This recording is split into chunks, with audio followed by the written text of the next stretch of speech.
रणरागिणी न्यूजमध्ये आपले स्वागत। पुण्यातील फरासखाना पोलीस स्टेशन येथे घडलेल्या एका धक्कादायक प्रकारामुळे पोलीस दलाच्या कार्यपद्धतीवर गंभीर प्रश्न उपस्थित झाले आहेत। मदतीसाठी स्वतः पोलीस ठाण्यात आलेल्या एका बांगलादेशी तरुणीला संरक्षण देण्याऐवजी पुन्हा वेश्यावस्तीत पाठवण्यात आल्याचा आरोप समोर आला आहे। संबंधित तरुणीने बुधवार पेठ परिसरात जबरदस्तीने वेश्या व्यवसाय करून घेतला जात असल्याची तक्रार केली होती। मात्र कारवाई करण्याऐवजी तिला शुक्रवार पेठ पोलीस चौकीत नेऊन संबंधित कुंटणखाना मालकिणीला बोलवण्यात आल्याचे सांगितले जाते। चौकीत संशयास्पद बोलणी झाल्यानंतर त्या तरुणीला पुन्हा त्याच मालकिणीच्या ताब्यात देण्यात आल्याचा गंभीर आरोप आहे। हा प्रकार उघडकीस आल्यानंतर पुणे पोलीस विभागात खळबळ उडाली असून कर्तव्यात हलगर्जीपणा केल्याच्या ठपक्यावर महिला पोलीस हवालदार मनीषा पुकाळे यांना निलंबित करण्यात आले आहे।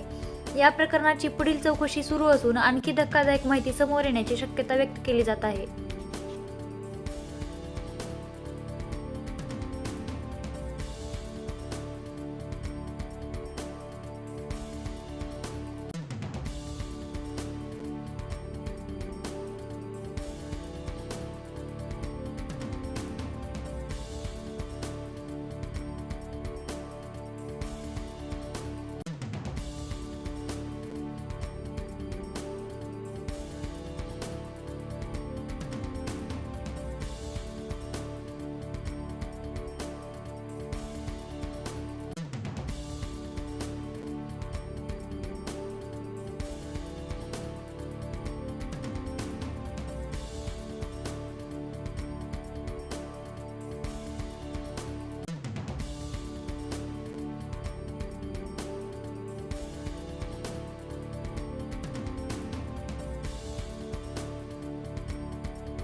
अशाच ताज्या बातम्या पाहण्यासाठी आमचं YouTube channel Ranragini news like, share, subscribe करा। धन्यवाद।